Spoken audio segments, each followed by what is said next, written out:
Darshan gang ನಿಂದ ರೇಣುಕಾ ಸ್ವಾಮಿ ಕೊಲೆ ಕೇಸ್ಗೆ ಸಂಬಂಧಿಸಿದಂತೆ ಸೆಷನ್ ಕೋರ್ಟ್ ನಲ್ಲಿ ದರ್ಶನ್ ಗ್ಯಾಂಗ್ ವಿಚಾರಣೆ ಆಗ್ತಾ ಇದೆ. ವಿಡಿಯೋ ಕಾನ್ಫರೆನ್ಸ್ ನಲ್ಲಿ ದರ್ಶನ್ ಹಾಗೇನೆ ಪವಿತ್ರ ಗೌಡ ಹಾಜರಾಗಿದ್ದಾರೆ. 7 ಆರೋಪಿಗಳು ವಿಚಾರಣೆಗೆ ಹಾಜರಾಗಿದ್ದಾರೆ. ಒಟ್ಟಿನಲ್ಲಿ ದರ್ಶನ್, ಪವಿತ್ರ ಗೌಡ ಸೇರಿ ಒಟ್ಟು 7 ಆರೋಪಿಗಳು ವಿಚಾರಣೆಗೆ ಹಾಜರಾಗಿದ್ದಾರೆ. ಉಳಿದ ಆರೋಪಿಗಳು ಕೋರ್ಟ್ಗೆ ಖುದ್ದು ಹಾಜರಾಗಿದ್ದಾರೆ. 64ನೇ ಸೆಷನ್ ಕೋರ್ಟ್ ನಲ್ಲಿ ನಡೀತಾ ಇರುವಂತಹ ವಿಚಾರಣೆ. ಚಿತ್ರದುರ್ಗದ ರೇಣುಕಾ ಸ್ವಾಮಿ ಕೊಲೆ ಕೇಸ್ಗೆ ಸಂಬಂಧಿಸಿದಂತೆ ಸೆಷನ್ ಕೋರ್ಟ್ ನಲ್ಲಿ ದರ್ಶನ್ ಅಂಡ್ ಗ್ಯಾಂಗ್ ವಿಚಾರಣೆಗೆ ಹಾಜರಾಗಿದ್ದಾರೆ ಎನ್ನುವುದು ಗೊತ್ತಾಗ್ತಾ ಇದೆ. ಇಲ್ಲಿ ವಿಡಿಯೋ ಕಾನ್ಫರೆನ್ಸ್ ಮೂಲಕ ವಿಚಾರಣೆಗೆ ಪವಿತ್ರ ಗೌಡ ಹಾಗೆಯೇ ದರ್ಶನ್, ಪ್ರಕರಣದ ಮೊದಲ ಆರೋಪಿ ಪವಿತ್ರ ಗೌಡ, ಎರಡನೇ ಆರೋಪಿ ನಟ ದರ್ಶನ್, ಇವರೆಲ್ಲರೂ ಈಗ ವಿಚಾರಣೆಗೆ ಹಾಜರಾಗಿದ್ದಾರೆ ಎನ್ನುವಂಥದ್ದು ಗೊತ್ತಾಗ್ತಾ ಇದೆ. ಇವರಿಬ್ಬರನ್ನ ಸೇರಿದಂತೆ ಒಟ್ಟು 7 ಆರೋಪಿಗಳು ವಿಚಾರಣೆಗೆ ಹಾಜರಾಗಿರುವಂಥದ್ದು. ಉಳಿದ ಆರೋಪಿಗಳು ಕೋರ್ಟ್ಗೆ ಖುದ್ದಾಗಿ ಹಾಜರಾಗಿದ್ದಾರೆ. 64ನೇ ಸೆಷನ್ ಕೋರ್ಟ್ನಲ್ಲಿ ಈ ವಿಚಾರಣೆ ನಡೀತಾ ಇದೆ. ಇದು ರೇಣುಕಾ ಸ್ವಾಮಿ ಕೊಲೆ ಪ್ರಕರಣದ ವಿಚಾರಣೆ. ಒಂದ್ ಕಡೆಯಲ್ಲಿ ನಟ ದರ್ಶನ್ ಪರಪ್ಪನ ಅಗ್ರಹಾರ ಜೈಲಿನಲ್ಲಿ ಒದ್ದಾಡ್ತಾ ಇದ್ದಾರೆ ಎನ್ನುವುದಾಗೂ ಕೂಡ ಚರ್ಚೆ. ನಗುತ್ತಲೇ ಕಾಣಿಸ್ಕೊಂಡಿದ್ದಾರೆ ಆರೋಪಿ ಪವಿತ್ರ ಗೌಡ ಎನ್ನುವಂಥದ್ದು ಗೊತ್ತಾಗ್ತಾ ಇದೆ. ಹಣೆಗೆ ಕುಂಕುಮ ಇಟ್ಕೊಂಡು ಕೈಕಟ್ಟಿ ನಿಂತಿದ್ದಾರೆ ದರ್ಶನ್. ಆರೋಪಿಗಳ ಹಾಜರು ಅಂತ ಹೇಳಿದ್ರೆ ಅಕ್ಟೋಬರ್ 29ಕ್ಕೆ ಮುಂದೂಡಿಕೆ ಆಗಿದೆ ಎನ್ನುವಂಥದ್ದು ಗೊತ್ತಾಗ್ತಾ ಇದೆ. ದೀಪಕ್, ನಿಖಿಲ್ ನಾಯಕ್ ಬಿಟ್ಟು ಉಳಿದ ಆರೋಪಿಗಳು ಕೋರ್ಟ್ಗೆ ಖುದ್ದಾಗಿ ಹಾಜರಾಗಿದ್ದಾರೆ. ರಿಪೋರ್ಟ್ ಸಲ್ಲಿಕೆ ಮಾಡಲಾಗಿದೆ ಎನ್ನುವಂಥದ್ದು ಗೊತ್ತಾಗ್ತಾ ಇದೆ. ಇನ್ನೊಂದು ಕಡೆಯಲ್ಲಿ ಪವಿತ್ರ ಗೌಡ, ಪ್ರಕರಣದ ಮೊದಲ ಆರೋಪಿ, ನಗುತ್ತಲೇ ಹಾಜರಾಗಿದ್ದಾರೆ ಕೋರ್ಟ್ಗೆ ಎನ್ನುವಂಥದ್ದು ಗೊತ್ತಾಗಿದೆ.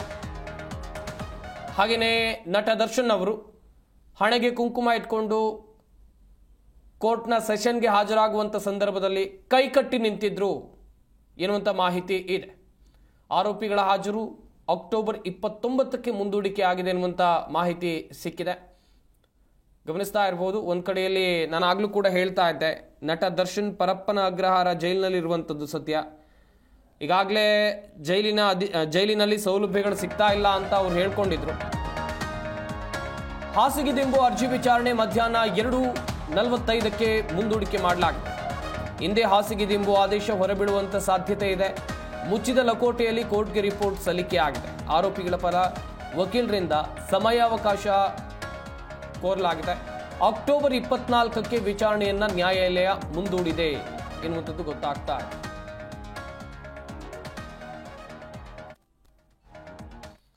ಈ ಬಗ್ಗೆ ಇನ್ನಷ್ಟು ಮಾಹಿತಿಯನ್ನು ಕೊಡ್ತಾರೆ ನಮ್ಮ ಪ್ರತಿನಿಧಿ ಭವ್ಯ ಸುನಿಲ್. ದೂರವಾಣಿ ಸಂಪರ್ಕದಲ್ಲಿ ಜಾಯ್ನ್ ಆಗ್ತಾ ಇದ್ದಾರೆ. ಭವ್ಯ, ಇವತ್ತು ರೇಣುಕಾ ಸ್ವಾಮಿ ಕೊಲೆ ಪ್ರಕರಣದ ಆರೋಪಿಗಳು ನ್ಯಾಯಾಲಯಕ್ಕೆ ಹಾಜರಾಗಿದ್ರು ಎನ್ನುವಂಥದ್ದು ಗೊತ್ತಾಗ್ತಾ ಇದೆ. ವಾದ ಪ್ರತಿವಾದದ ಸಂದರ್ಭದಲ್ಲಿ ಏನೆಲ್ಲ ಆಯ್ತು, ಮಾಹಿತಿಯನ್ನು ಕೊಡ್ತಾ ಹೋಗೋದಾದ್ರೆ? ಸಂಪತ್, ಪ್ರಮುಖವಾಗಿ ವಿಡಿಯೋ ಕಾನ್ಫರೆನ್ಸ್ ನಲ್ಲಿ ದರ್ಶನ್ A2 ಆರೋಪಿ ದರ್ಶನ್, A1 ಆರೋಪಿ ಪವಿತ್ರ ಗೌಡ ಸೇರಿ 7 ಆರೋಪಿಗಳು ಹಾಜರಾಗಿದ್ದು, ಪ್ರಮುಖವಾಗಿ ಈ ಸಂದರ್ಭದಲ್ಲಿ ನಗುತ್ತಲೇ ವಿಡಿಯೋ ಕಾನ್ಫರೆನ್ಸ್ ಮೂಲಕ A1 ಆರೋಪಿ ಪವಿತ್ರ ಗೌಡ ಕಾಣಿಸ್ಕೊಂಡಿರುವಂತದ್ದು. ಹಾಗೇನೆ ಜೈಲಲ್ಲಿ ಲುಕ್ಕೇ ಚೇಂಜ್ ಆಗಿದೆ. ಅಂದ್ರೆ ಹಣೆಗೆ ಕುಂಕುಮ ಇಟ್ಕೊಂಡು ದರ್ಶನ್ ಕೂಡ ಕೈ ಕಟ್ಕೊಂಡು ನಿಂತಿದ್ರು. ಸೊ ಹಾಗೇನೆ ದೀಪಕ್, ನಿಖಿಲ್ ನಾಯಕ್ ಬಿಟ್ಟು ಉಳಿದ ಆರೋಪಿಗಳು ಕೋರ್ಟ್ಗೆ ಖುದ್ದಾಗಿ ಹಾಜರಾಗಿದ್ರು. ಪ್ರಮುಖವಾಗಿ ದರ್ಶನ್ಗೆ ಏನು ತಲೆದಿಂಬು, ಹಾಸಿಗೆ, ಹೊದಿಕೆ ಕೊಡಲ್ಲ ಅನ್ನೋ ಆರೋಪ ಇತ್ತು. ಇದಕ್ಕೆ ಸಂಬಂಧಪಟ್ಟಂತೆ ನ್ಯಾಯಾಧೀಶರೇ ಖುದ್ದಾಗಿ ಜೈಲನ್ನ ಪರಿಶೀಲನೆ ಮಾಡ್ಬೇಕಂತ ಅರ್ಜಿಯನ್ನ ಸಲ್ಲಿಕೆ ಮಾಡಿದ್ದು. ಅದಕ್ಕೆ ಸಂಬಂಧಪಟ್ಟಂತೆ ಪ್ರಾಧಿಕಾರ ಹೋಗಿ ಅಲ್ಲಿ ಒಂದು ಪರಿಶೀಲನೆ ನಡೆಸಿತ್ತು. ಸೊ ಹೀಗಾಗಿ ಅದರ ರಿಪೋರ್ಟ್ ಅನ್ನ ಇವತ್ತು ನ್ಯಾಯಾಧೀಶರಿಗೆ ಸಬ್ಮಿಟ್ ಮಾಡಿರುವಂತದ್ದು. ಎಲ್ಲೋ ಒಂದು ಕಡೆ ಅದಕ್ಕೆ ಸಂಬಂಧಪಟ್ಟಂತೆ ಆದೇಶ ಇವತ್ತು ಹೊರ ಬೀಳುತ್ತೆ ಅನ್ನೋ ಅಂಶ ಇತ್ತು. ಆದ್ರೆ ಸಮಯಾವಕಾಶ ಕೇಳಿದ ಕಾರಣಕ್ಕಾಗಿ ಅಕ್ಟೋಬರ್ 29ಕ್ಕೆ ವಿಚಾರಣೆಯನ್ನ ಕೂಡ ಮುಂದೂಡಿಕೆ ಮಾಡಿರುವಂತದ್ದು. ಹಾಗೆ ಮುಚ್ಚಿದ ಲಕೋಟೆಯಲ್ಲಿ ಕೋರ್ಟ್ಗೆ ರಿಪೋರ್ಟ್ ಅನ್ನ ಸಲ್ಲಿಕೆ ಮಾಡಿದ್ದಾರೆ.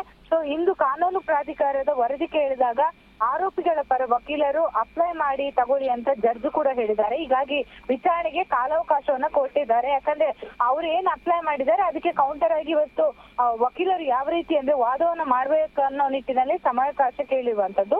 ಸೊ ಹೀಗಾಗಿ ವಿಚಾರಣೆನ 24ಕ್ಕೆ ಮುಂದೂಡಿಕೆ ಆಗಿದೆ. ಸೊ ಅವತ್ತು ಯಾವ ರೀತಿ ವಾದ ಪ್ರತಿವಾದ ನಡೆಯುತ್ತೆ, ಯಾಕಂದ್ರೆ ದರ್ಶನ್ ಪರ ವಕೀಲರು ಹಾಗೆಯೇ ದರ್ಶನ್ ಮಾಡಿರೋ ಆರೋಪಗಳು ನಿಜನ ಸುಳ್ಳ ಅನ್ನೋದು, ಯಾಕಂದ್ರೆ ಪ್ರಾಧಿಕಾರ ಕೊಟ್ಟಿರುವಂತಹ ಮುಚ್ಚಿದ ಲಕೋಟೆಯಲ್ಲಿ ಕೆಲವೊಂದು ಅಂಶಗಳು ಕೂಡ ಇರುವಂತದ್ದು.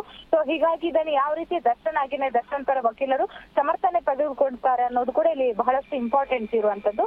ಹಾಗೇನೆ ಪ್ರತಿ ತಿಂಗಳು ಕೂಡ ವಿಡಿಯೋ ಕಾನ್ಫರೆನ್ಸ್ ಮೂಲಕ ಅವರನ್ನ ಅಟೆಂಡ್ ಮಾಡಿಸಲಾಗುತ್ತೆ. ಸೊ ಇವತ್ತು ಕೂಡ ಅಟೆಂಡ್ ಮಾಡಿಸಲಾಗಿತ್ತು. ಹಾಗೇನೆ ಟ್ರಯಲ್ಗೆ ಇನ್ನೂ ಕೂಡ ದಿನಾಂಕ ನಿಗದಿ ಆಗಿಲ್ಲ. ಸೊ ಟ್ರಯಲ್ಗೆ ದಿನಾಂಕ ನಿಗದಿ ಆದ್ರೆ ಖುದ್ದಾಗಿ ಆರೋಪಿಗಳನ್ನ ಮತ್ತೆ ಜೈಲಿಗೆ ಅಂದ್ರೆ ಜೈಲಿಂದ ನೇರವಾಗಿ ಕೋರ್ಟ್ಗೆ ಸಬ್ಮಿಟ್ ಮಾಡ್ಬೇಕಾಗುತ್ತೆ ಸಂಪತ್. ಥ್ಯಾಂಕ್ ಯು ಭವ್ಯ ತಮ್ಮೆಲ್ಲ ಡೀಟೇಲ್ಸ್ಗಾಗಿ.